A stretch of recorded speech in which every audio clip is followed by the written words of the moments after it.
chuckles. I found myself watching, unable to join them. "Don't take things so seriously, Carlitos," Don Genaro said, with a tone of concern. "Otherwise, you're going to bust He made a ludicrous gesture that could have meant anything. After their laughter subsided, I asked Don Genaro what a double did, or what a sorcerer did with the double. Don Juan answered. He said that the double had power, and that it was used to accomplish feats that would be unimaginable under ordinary terms.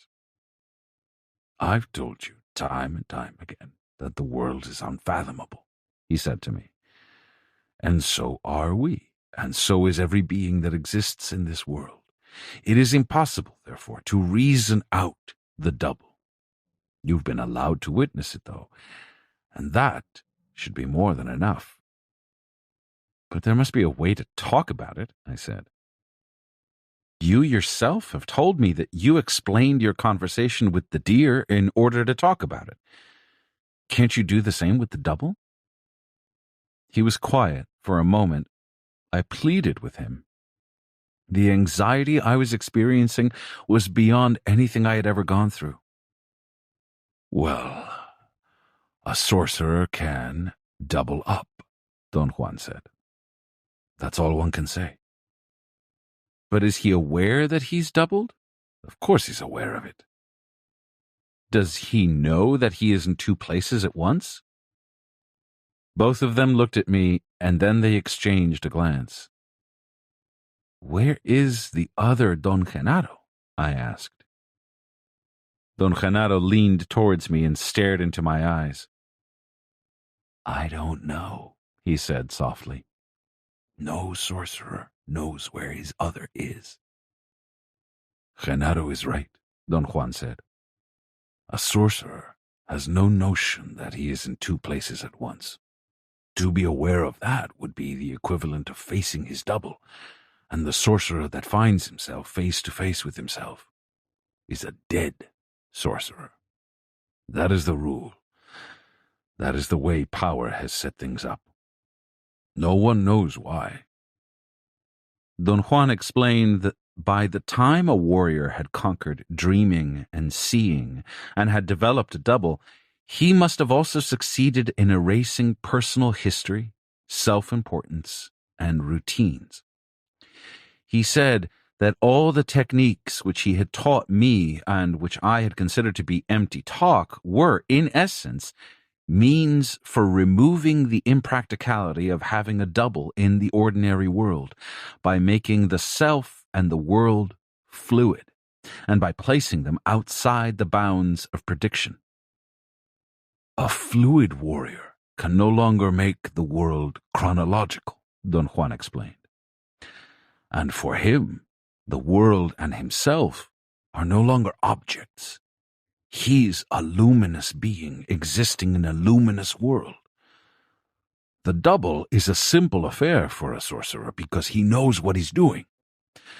To take notes is a simple affair for you, but you can still scare Genaro with your pencil." "Can an outsider looking at a sorcerer see that he is in two places at once?" I asked Don Juan. "Certainly. That would be the only way to know it." "But can't one logically assume that the sorcerer would also notice that he has been in two places?" "Aha!" Don Juan exclaimed. "For once you've got it right. A sorcerer may certainly notice afterwards that he has been in two places at once, but this is only bookkeeping, and has no bearing on the fact that while he's acting, he has no notion of his duality." My mind boggled. I felt that if I didn't keep on writing, I would explode. "Think of this," he went on. "The world doesn't yield to us directly. The description of the world stands in between. So properly speaking, we are always one step removed, and our experience of the world is always a recollection of the experience. We are perennially recollecting the instant that has just happened, just passed. We recollect. He turned his hand over and over to give me the feeling of what he meant. If our entire experience of the world is recollection, then it's not so outlandish to conclude that a sorcerer can be in two places at once. This is not the case from the point of view of his own perception, because in order to experience the world, a sorcerer, like every other man, has to recollect the act he has just performed, the event he has just witnessed, the experience he has just lived. In his awareness, there is only a single recollection, but for an outsider looking at the sorcerer, it may appear as if the sorcerer is acting two different episodes at once. The sorcerer, however, recollects two separate single instants, because the glue of the description of time is no longer binding him.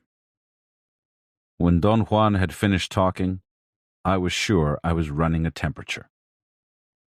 Don Genaro examined me with curious eyes. "He's right," he said. "We're always one jump behind." He moved his hand as Don Juan had done.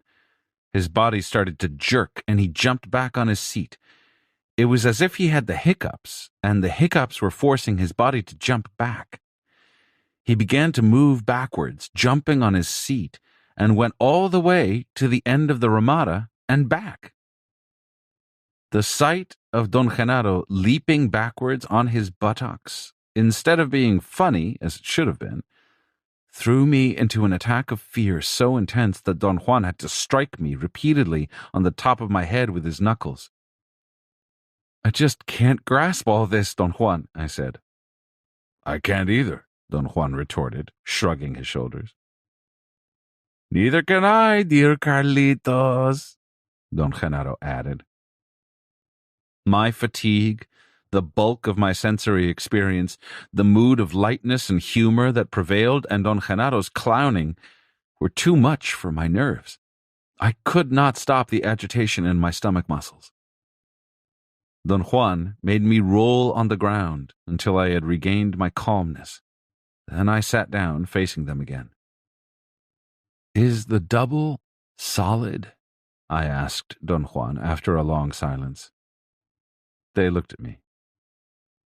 "Does the double have corporealness?" I asked. "Certainly," Don Juan said. "Solidity, corporealness are memories. Therefore, like everything else we feel about the world, they are memories we accumulate, memories of the description. You have the memory of my solidity the same way you have the memory of communicating through words. Thus, you talked with a coyote, and you feel me as being solid." Don Juan put his shoulder next to mine and nudged me lightly. "Touch me," he said. I patted him, and then I embraced him. I was close to tears. Don Genaro stood up and came closer to me. He looked like a small child with shiny, mischievous eyes. He puckered up his lips and looked at me for a long moment. "What about me?" he asked, trying to hide a smile. "Aren't you going to embrace me too?" I stood up and extended my arms to touch him. My body seemed to freeze on the spot. I had no power to move. I tried to force my arms to reach him, but my struggle was in vain. Don Juan and Don Genaro stood by, watching me. I felt my body contorting under an unknown pressure. Don Genaro sat down and pretended to sulk because I hadn't embraced him. He pouted and hit the ground with his heels. Then both of them exploded into more roaring laughter. The muscles of my stomach trembled, making my whole body shake. Don Juan pointed out that I was moving my head the way he had recommended earlier, and that was the chance to soothe myself by reflecting a beam of light on the cornea of my eyes. He forcefully dragged me from under the roof of his ramada to the open field and manipulated my body into position so that my eyes would catch the eastern sunlight. But by the time he had put my body in place, I had stopped shivering. I noticed that I was clutching my notebook only after Don Genaro said that the weight of the sheets was giving me the shivers. I told Don Juan that my body was pulling me to leave. I waved my hand to Don Genaro. I didn't want to give them time to make me change my mind. "Goodbye, Don Genaro," I yelled. "I have to go now." He waved back at me. Don Juan walked a few yards with me toward my car. "Do you also have a double, Don Juan?" I asked. "Of course," he exclaimed. I had at that moment a maddening thought. I wanted to discard it and leave in a hurry, but something in myself kept on needling me. Over the course of the years of our association, it had become customary for me that every time I wanted to see Don Juan, I would just go to Sonora or central Mexico, and I would always find him waiting for me. I had learned to take that for granted, and it had never occurred to me until then to think anything of it. "Tell me something, Don Juan," I said, half in jest. "Are you yourself, or are you your double?" He leaned over towards me. He was grinning. "My double," he whispered. My body leaped in the air as if I had been propelled by a formidable force. I ran to my car. "I was just kidding," Don Juan said in a loud voice. "You can't go yet. You still owe me 5 more days." Both of them ran towards my car as I was backing up. They were laughing and jumping up and down. "Carlitos, call me any time," Don Genaro shouted. The Dreamer and the Dreamed. I drove to Don Juan's house and arrived there in the early morning. I had spent the night in a motel on the way down, so I would get to his house before noon.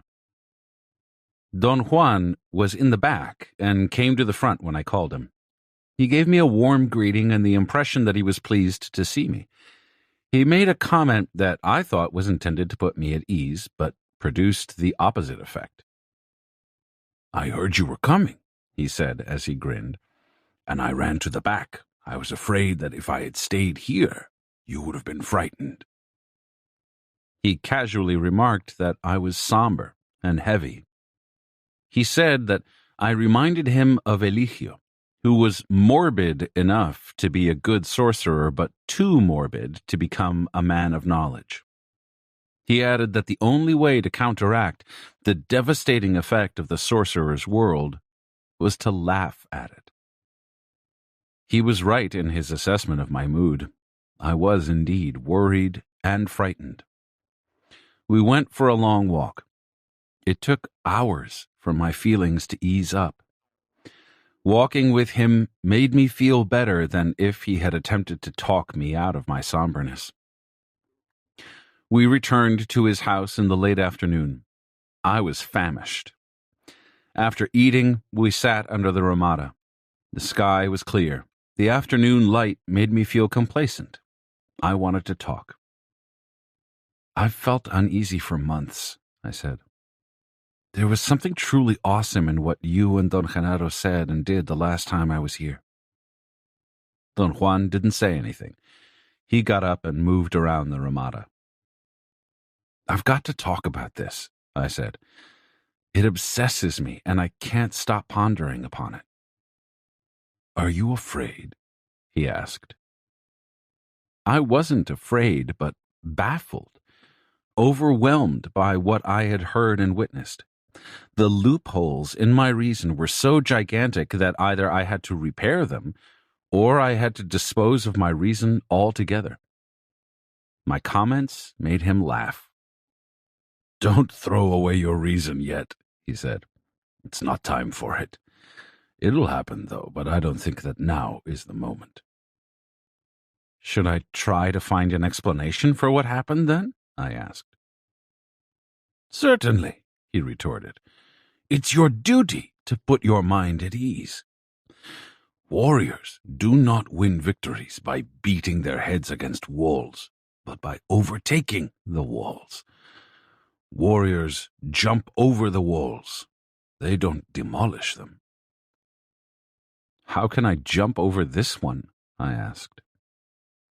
First of all, I think it's deadly wrong for you to regard anything in such a serious fashion, he said as he sat down by my side.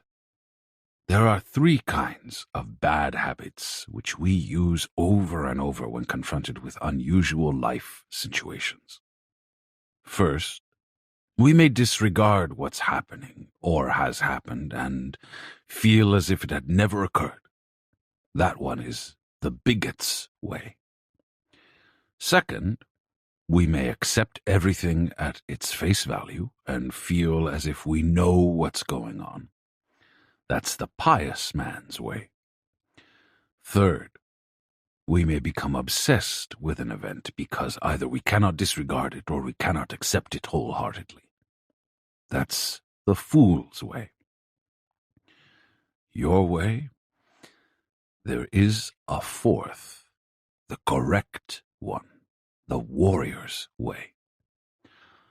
A warrior acts as if nothing had ever happened because he doesn't believe in anything, yet he accepts everything at its face value. He accepts without accepting and disregards without disregarding. He never feels as if he knows, neither does he feel as if nothing had ever happened. He acts as if he is in control, even though he might be shaking in his boots. To act in such a manner dissipates obsession. We were quiet for a long time. Don Juan's words were like a balm to me.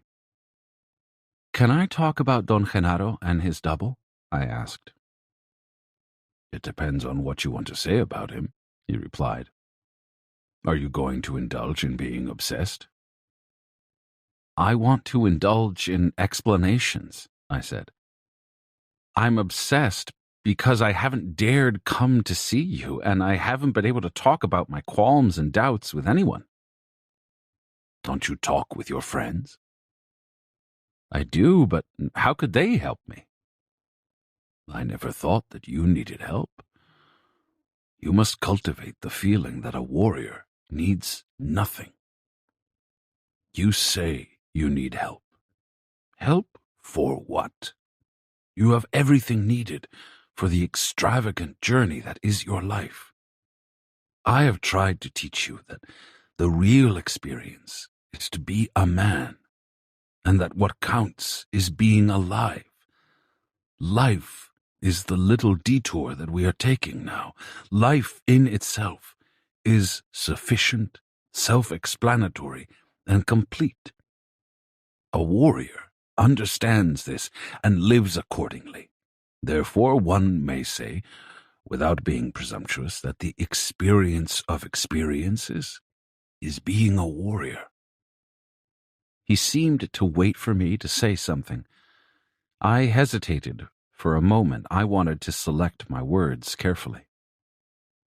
If a warrior needs solace, he went on, he simply chooses anyone and expresses to that person every detail of his turmoil. After all, the warrior is not seeking to be understood or helped. By talking, he's merely relieving himself of his pressure. That is, providing that the warrior is given to talking. If he's not, he tells no one. But you're not living like a warrior altogether. Not yet, anyway. And the pitfalls that you encounter must be truly monumental. You have all my sympathy. He wasn't being facetious. Judging by the concern in his eyes, he seemed to be one who had been there himself. He stood up and patted me on the head. He walked back and forth the length of the Ramada and looked casually to the chaparral around the house. His movements evoked a sensation of restlessness in me. In order to relax, I began to talk about my dilemma. I felt that it was inherently too late for me to pretend to be an innocent bystander. Under his guidance, I had trained myself to achieve strange perceptions, such as stopping the internal dialogue and controlling my dreams. Those were instances that could not be faked. I had followed his suggestions, although never to the letter, and had partially succeeded in disrupting daily routines, assuming responsibility for my acts, erasing personal history, and had finally arrived at a point which years before I had dreaded. I was capable of being alone without disrupting my physical or emotional well-being. That was perhaps my single most astounding triumph. From the point of view of my former expectations and moods, to be alone and not go out of my mind was an inconceivable state. I was keenly aware of all the changes that had taken place in my life and in my view of the world, and I was also aware that it was somehow superfluous to be affected so profoundly by Don Juan and Don Genaro's revelation about the double. "What's wrong with me, Don Juan?" I asked. "You indulge," he snapped. "You feel that indulging in doubts and tribulations is the sign of a sensitive man.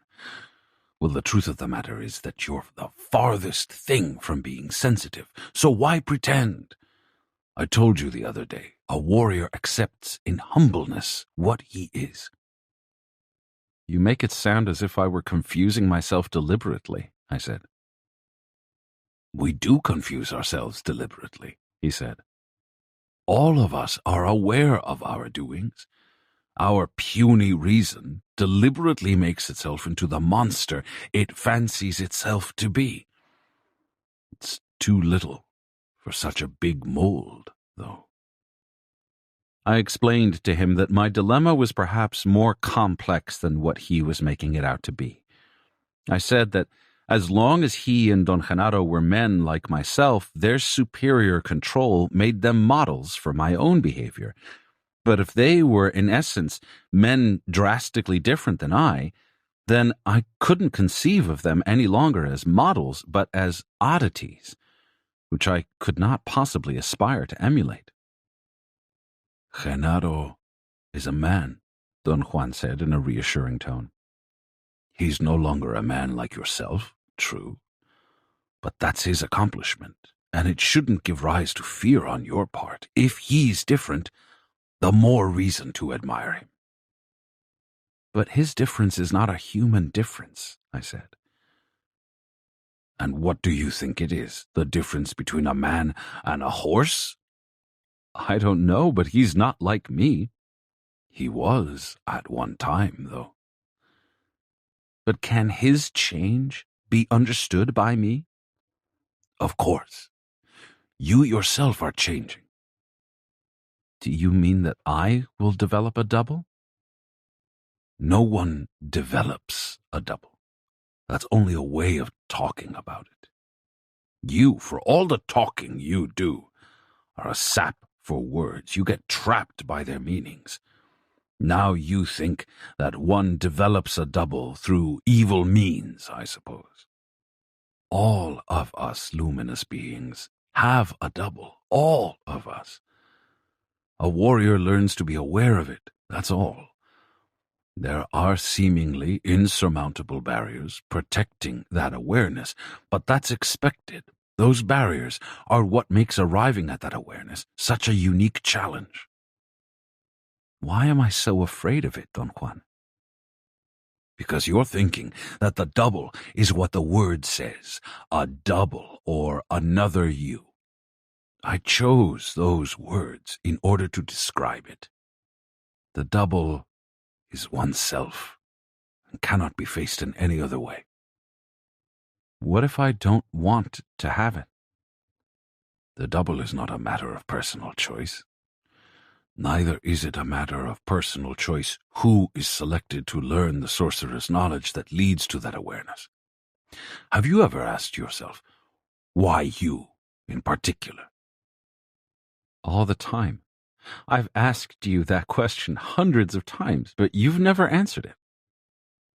I didn't mean that you should ask it as a question that begs an answer, but in the sense of a warrior's pondering on his great fortune, the fortune of having found a challenge. To make it into an ordinary question is the device of a conceited, ordinary man who wants to be either admired or pitied for it.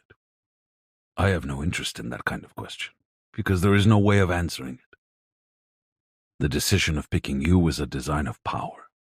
No one can discern the designs of power. Now that you've been selected, there is nothing that you can do to stop the fulfillment of that design. But you yourself told me, Don Juan, that one can always fail. That's true. One can always fail. But I think that you are referring to something else. You want to find a way out. You want to have the freedom to fail and quit on your own terms. Too late for that. A warrior is in the hands of power, and his only freedom is to choose an impeccable life. There is no way to fake triumph or defeat. Your reason may want you to fail altogether in order to obliterate the totality of yourself, but there is a countermeasure which will not permit you to declare a false victory or defeat. If you think that you can retreat to the haven of failure, you're out of your mind. Your body will stand guard and will not let you go either way. He began to chuckle softly. Why do you laugh? I asked. You're in a terrible spot, he said. It's too late for you to retreat, but it's too soon to act. All you can do is witness. You're in the miserable position of an infant who cannot return to the mother's womb, but neither can he run around and act. All an infant can do is witness and listen to the stupendous tales of action being told to him. You are at that precise point now. You cannot go back into the womb of your old world, but you cannot act with power either. For you, there is only witnessing acts of power and listening to tales of power. The double is one of those tales. You know that, and that's why your reason is so taken by it. You are beating your head against a wall if you pretend to understand. All that I can say about it, by way of explanation, is that the double, although it is arrived at through dreaming, is as real as it can be. According to what you've told me, Don Juan, the double can perform acts. Can the double then... He didn't let me continue with my line of reasoning. He reminded me that it was inappropriate to say that he had told me about the double when I could say that I had witnessed it. Obviously, the double can perform acts, I said. Obviously, he replied. But can the double act in behalf of the self? It is the self, damn it. I found it very difficult to explain myself. I had in mind that if a sorcerer could perform two actions at once, his capacity for utilitarian production had to double. He could work two jobs, be in two places, see two persons, and so on at once. Don Juan listened patiently. Let me put it this way, I said. Hypothetically, can Don Genaro kill someone hundreds of miles away by letting his double do it? Don Juan looked at me. He shook his head and moved his eyes away. You're filled with tales of violence, he said. Genaro cannot kill anyone simply because he no longer has any interest in his fellow men. By the time a warrior is capable of conquering seeing and dreaming and having the awareness of his luminosity, there is no such interest left in him. I pointed out that at the beginning of my apprenticeship he had made the statement that a sorcerer, aided by his ally, could be transported over hundreds of miles to deliver a blow to his enemies. I am responsible for your confusion, he said. But you must remember that on another occasion I told you that with you I was not following the steps my own teacher prescribed. He was a sorcerer, and I should have properly plunged you into that world. I didn't, because I am no longer concerned with the ups and downs of my fellow men. Yet my teacher's words stuck with me. I talked to you many times in the manner he himself would have talked. Genaro is a man of knowledge, the purest of them all. His actions are impeccable. He's beyond ordinary men and beyond sorcerers. His double is an expression of his joy and his humor. Thus, he cannot possibly use it to create or resolve ordinary situations. As far as I know, the double is the awareness of our state as luminous beings. It can do anything, and yet it chooses to be unobtrusive and gentle. It was my error to mislead you with borrowed words. My teacher was not capable of producing the effects Genaro does. For my teacher, unfortunately, certain things were as they are for you, only tales of power. I was compelled to defend my point. I said that I was speaking in a hypothetical sense. There is no hypothetical sense when you speak about the world of men of knowledge, he said. A man of knowledge cannot possibly act toward his fellow men in injurious terms, hypothetically or otherwise. But what if his fellow men are plotting against his security and well-being? Can he then use his double to protect himself? He clicked his tongue in disapproval. What incredible violence in your thoughts, he said. No one can plot against the security and well-being of a man of knowledge. He sees. Therefore, he would take steps to avoid anything like that. Genaro, for example, has taken a calculated risk in joining you, but there is nothing that you could do to endanger his security. If there is anything, his seeing will let him know. Now, if there is something about you that is inherently injurious to him, and his seeing cannot reach it, then it is his fate, and neither Genaro nor anyone else can avoid that. So you see, a man of knowledge is in control without controlling anything. We were quiet. The sun was about to reach the top of the heavy tall bushes on the west side of the house. There were about 2 hours of daylight left. Why don't you call Genaro? Don Juan said casually. My body jumped.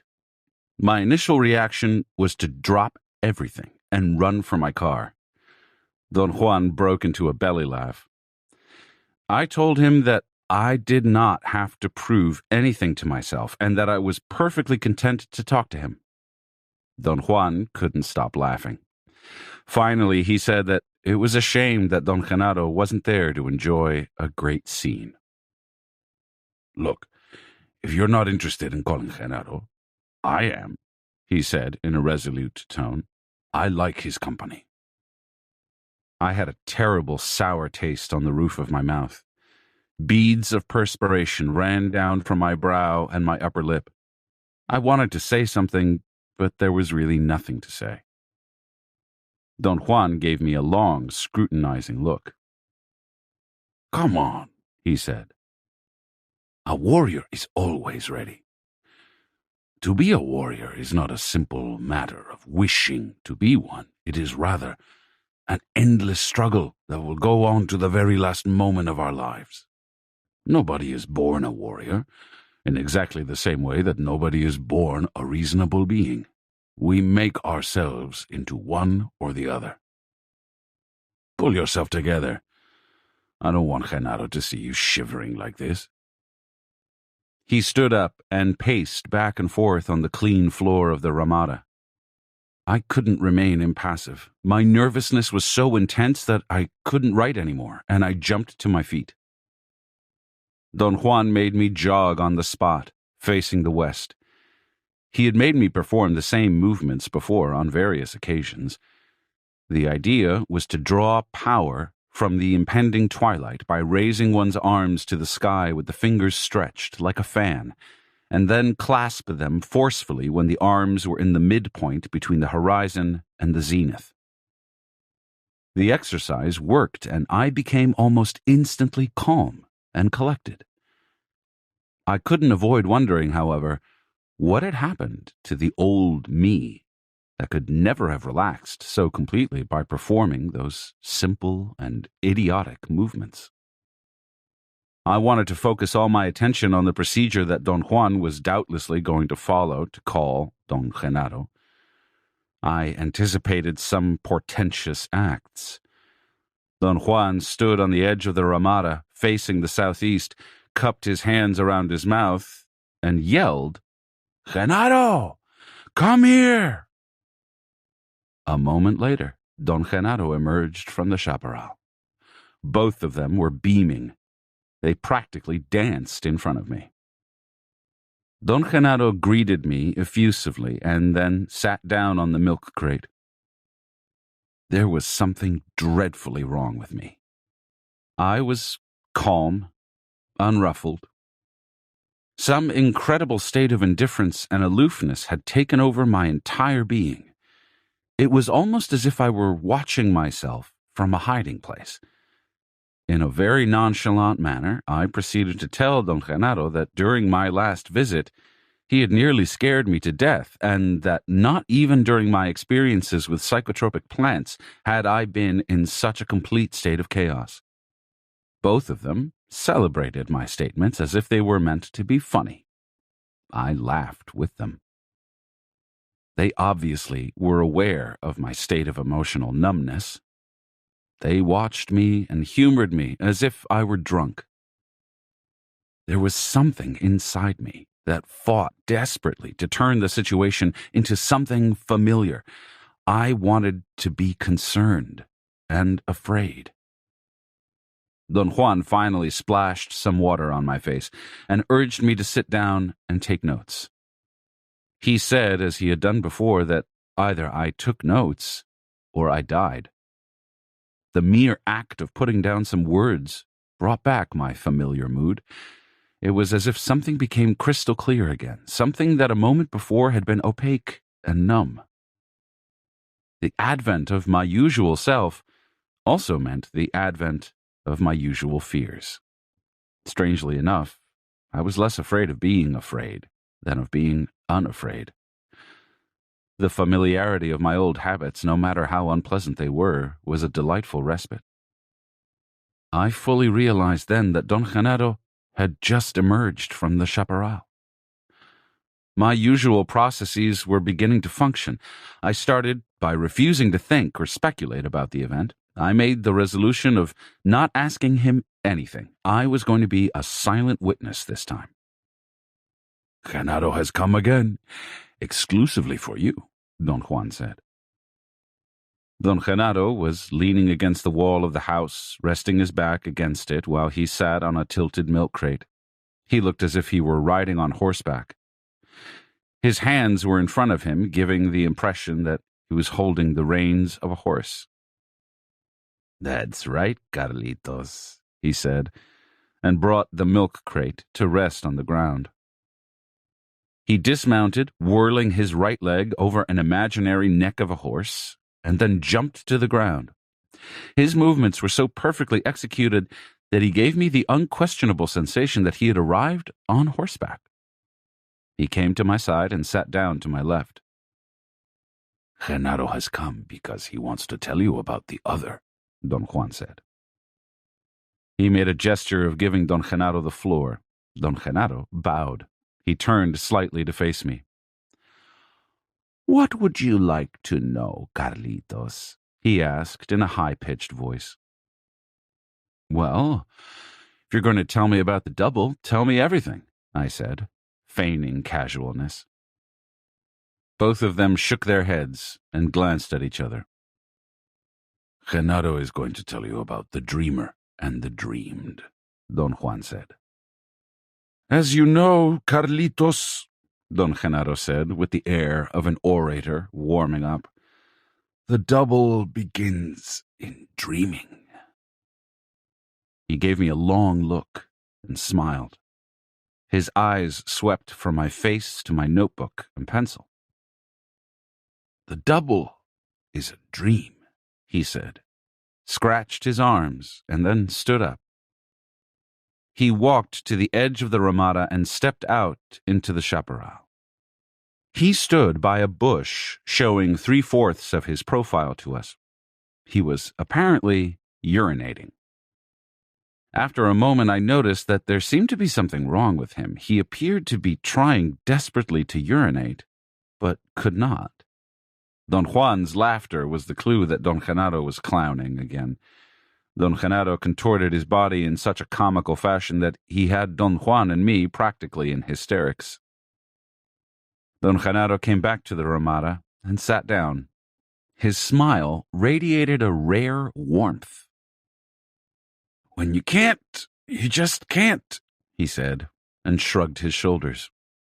Then, after a moment's pause, he added, sighing, Yes, Carlitos, the double is a dream. Do you mean that he's not real? I asked. No, I mean that he is a dream, he retorted. Don Juan intervened and explained that Don Genaro was referring to the first emergence of the awareness that we are luminous beings. Each one of us is different, and thus the details of our struggles are different, Don Juan said. The steps that we follow to arrive at the double are the same, though, especially the beginning steps, which are muddled and uncertain. Don Genaro agreed and made a comment on the uncertainty that a sorcerer had at that stage. When it first happened to me, I didn't know it had happened, he explained. One day, I had been picking plants in the mountains. I had gone into a place that was worked by other herb collectors. I had 2 huge sacks of plants. I was ready to go home, but before I did, I decided to take a moment's rest. I lay down on the side of the trail in the shade of a tree, and I fell asleep. I heard then the sound of people coming down the hill and woke up. I hurriedly ran for cover and hid behind some bushes a short distance across the road from where I'd fallen asleep. While I hid there, I had the nagging impression I had forgotten something. I looked to see if I had my 2 sacks of plants. I didn't have them. I looked across the road to the place where I'd been sleeping, and I nearly dropped my pants with fright. I was still there, asleep. It was me. I touched my body. I was myself. By that time, the people that were coming down from the hill were upon the me that was asleep, while the me that was fully awake looked helplessly from my hiding place. Damn it to hell, they were going to find me there and take my sacks away. But they went by me, as if I weren't there at all. My vision had been so vivid that I went wild. I screamed, and then I woke up again. Damn it, it had been a dream. Don Genaro stopped his account and looked at me as if waiting for a question or a comment. Tell him where you woke up the second time, Don Juan said. I woke up by the road, Don Genaro said, where I had fallen asleep, but for one moment I didn't quite know where I really was. I can almost say that. I was still looking at myself waking up, then something pulled me to the side of the road, and I found myself rubbing my eyes. There was a long pause. I didn't know what to say. And what did you do next? Don Juan asked. I realized when both of them began to laugh that he was teasing me. He was imitating my questions. Don Genaro went on talking. He said that he was stunned for a moment and then went to check everything. The place where I had hid was there exactly as I had seen it, he said, and the people who had walked by me were down the road a short distance away. I know it because I ran downhill after them. They were the same people I had seen. I followed them until they got to town. They must have thought I was mad. I asked them if they had seen my friend sleeping by the side of the road. They all said they hadn't. You see, Don Juan said, all of us go through the same doubts. We are afraid of being mad. Unfortunately for us, of course. All of us are already mad. You are a tinge madder than us, though, Don Genaro said to me and winked. And more suspicious. They teased me about my suspiciousness, and then Don Genaro began to talk again. All of us are dense beings, he said. You're not the only one, Carlitos. I was a bit shook up by my dream for a couple of days, but then I had to work for my living and take care of too many things and really had no time for pondering upon the mystery of my dreams. So I forgot about it in no time at all. I was very much like you. But one day, a few months later, after a terribly tiring day, I fell asleep like a log in mid-afternoon. It had just started to rain, and a leak in the roof woke me up. I jumped out of bed and climbed on top of the house to fix the leak before it began to pour. I felt so fine and strong that I finished in 1 minute, and I didn't even get wet. I thought that the snooze I had taken had done me a lot of good. When I was through, I went back into the house to get something to eat, and I realized that I couldn't swallow. I thought I was sick. I mashed some roots and leaves and wrapped them around my neck and went to my bed, and then again when I got to my bed, I nearly dropped my pants. I was there in bed, asleep. I wanted to shake myself and wake me up, but I knew that that was not the thing one should do, so I ran out of the house. I was panic-stricken. I roamed around the hills aimlessly. I had no idea where I was going, and although I had lived all my life there, I got lost. I walked in the rain and didn't even feel it. It seemed that I couldn't think. Then the lightning and thunder became so intense that I woke up again. He paused for a moment. Do you want to know where I woke up? He asked me. Certainly, Don Juan answered. I woke up in the hills in the rain, he said. But how did you know that you had woken up? I asked. My body knew it, he replied. That was a stupid question, Don Juan interjected. You yourself know that something in the warrior is always aware of every change. It is precisely the aim of the warrior's way to foster and maintain that awareness. The warrior cleans it, shines it, and keeps it running. He was right. I had to admit to them that I knew there was something in me that registered and was aware of everything I did, and yet it had nothing to do with the ordinary awareness of myself. It was something else which I could not pin down. I told them that perhaps Don Genaro could describe it better than I. You're doing very well yourself, Don Genaro said. It's an inner voice that tells you what's what. And at that time it told me that I had woken up a second time. Of course, as soon as I woke up, I became convinced that I must have been dreaming. Obviously, it hadn't been an ordinary dream, but it hadn't been dreaming proper either. So I settled for something else. Walking in my sleep, half awake, I suppose. I could not understand it in any other way. Don Genaro said that his benefactor had explained to him that what he had gone through was not a dream at all, and that he shouldn't insist on regarding it as walking in his sleep. What did he tell you that it was? I asked. They exchanged a glance. He told me it was the boogeyman, Don Genaro replied, affecting the tone of a small child.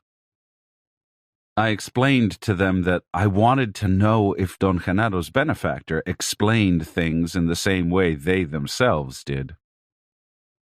Of course he did, Don Juan said. My benefactor explained that the dream in which one was watching oneself asleep, Don Genaro went on, was the time of the double. He recommended that rather than wasting my power in wondering and asking myself questions, I should use the opportunity to act, and that when I had another chance, I should be prepared. My next chance took place at my benefactor's house. I was helping him with the housework. I had lain down to rest, and as usual, I fell sound asleep. His house was definitely a place of power for me, and helped me. I was suddenly aroused by a loud noise and awakened.